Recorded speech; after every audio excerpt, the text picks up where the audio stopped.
Hi everyone. So we have been discussing genetics PYQs, right?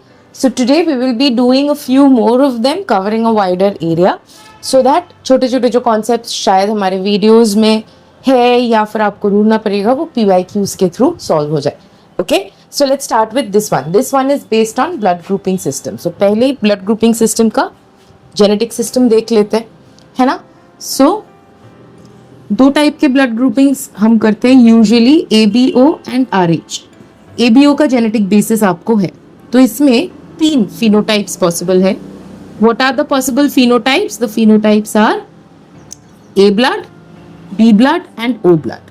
Now what are the genes or what are the alleles responsible for it?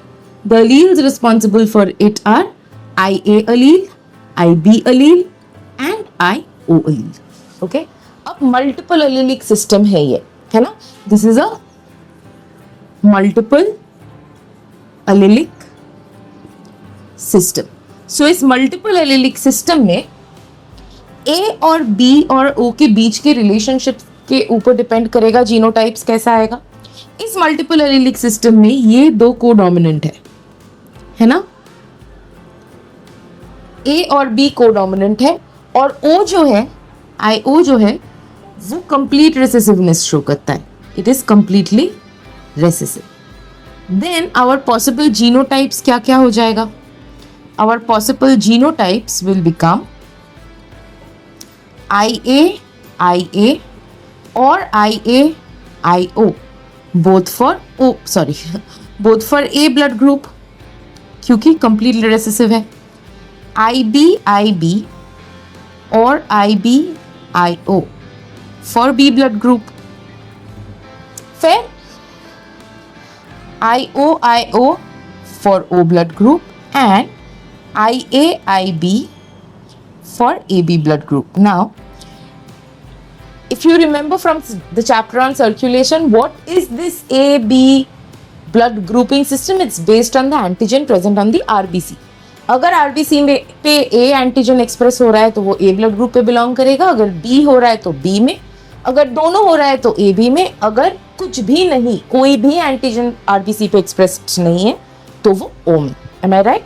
So now therefore A B का मतलब codominant state में these alleles will result in the expression of both A and B antigens in the blood, in the RBC, on the RBC. Correct? अब एक चीज याद रखना जरूरी है कि genetic determining of blood grouping at birth हो सकती है. एट बर्थ RH डिटर्मिनेशन भी हो सकता है, लेकिन ये ABO एंटीजन को ठीक ठीक एक्सप्रेस होने में काफी टाइम लगता है.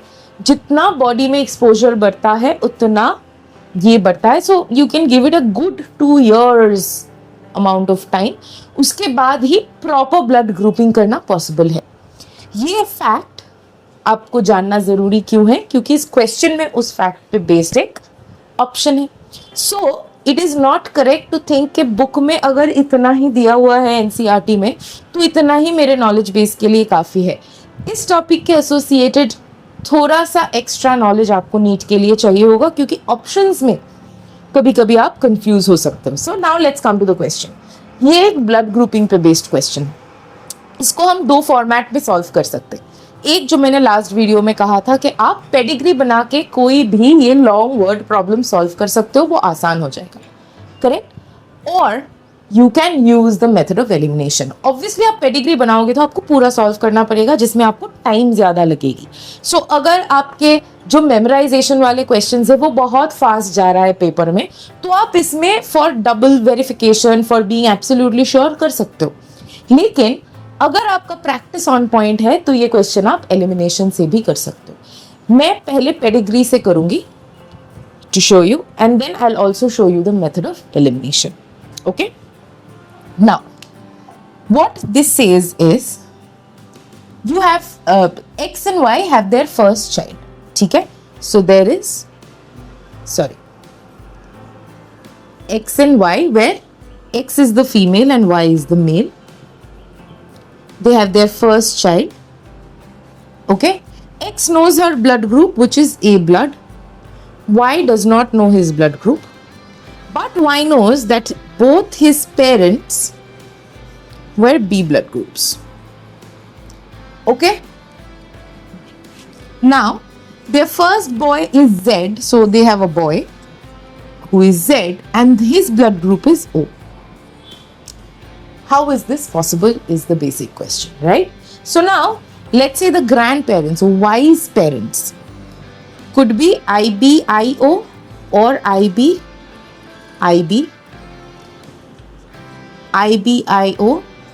or IB.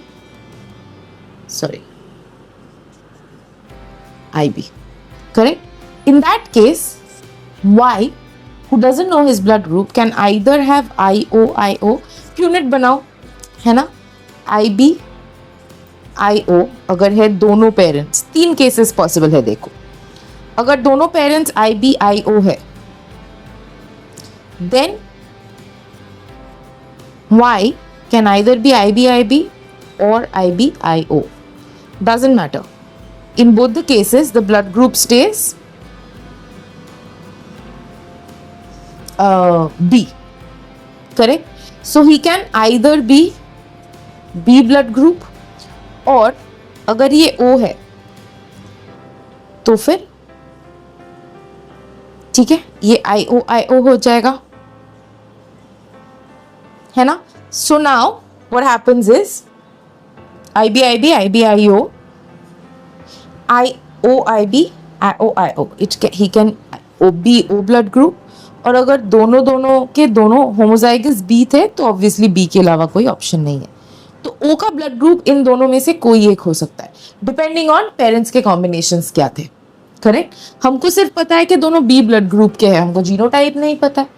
अगर मैं पकड़ लूं कि he is IBIB, then okay, let's do their combinations. Then अगर बी ब्लड ग्रुप है, देन अगर बी ब्लड है, देन वाई IBIO भी हो सकता है, IBIB भी हो सकता है.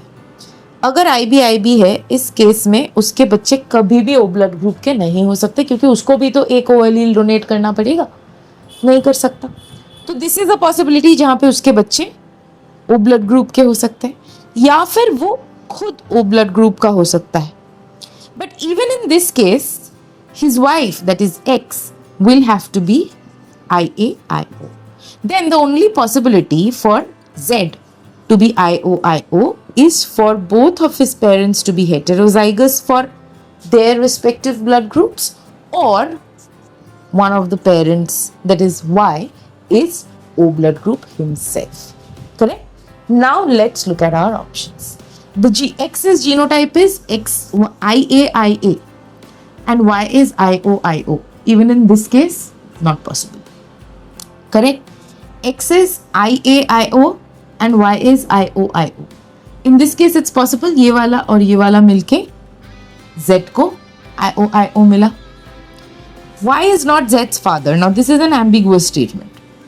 If it has been mentioned that they have their first child, then this is obviously wrong. Okay? And rechecking Y's blood as blood type develops about a month, this is wrong. It doesn't develop within a month, it develops after quite some time. Then this statement is also wrong. Then this option B is your correct option. तो आप इतना कुछ solve किए बगैर भी ये question solve कर सकते थे, अगर आपको इसका नॉलेज है और आपको इस स्टेटमेंट को प्रूव करने के लिए, डिस्प्रूव करने के लिए जितना नॉलेज चाहिए वो नॉलेज आपके पास है. कैसे?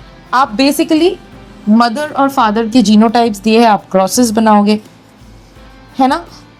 क्रॉसेस भी बनाने की ज़रूरत नहीं है. अगर आपको पता है कि एक पेरेंट के पास IO है, दूसरे के पास नहीं है, तब होमोजाइगस रेसेसिव कंडीशन होना पॉसिबल नहीं है, O ब्लड ग्रुप होना पॉसिबल नहीं है, जो कि Z का ब्लड ग्रुप है.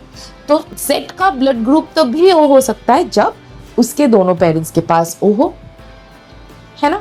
And B is the only statement that satisfies it. Correct?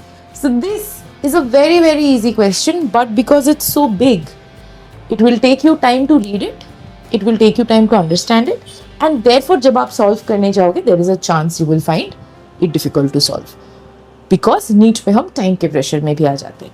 Therefore, it's better that you sit at home and solve such questions. Solve difficult questions at home so that paper के questions आपको easy लगे. ठीक है? If you have any doubts, please drop them in the comments. I'll see you in the next video. Thank you.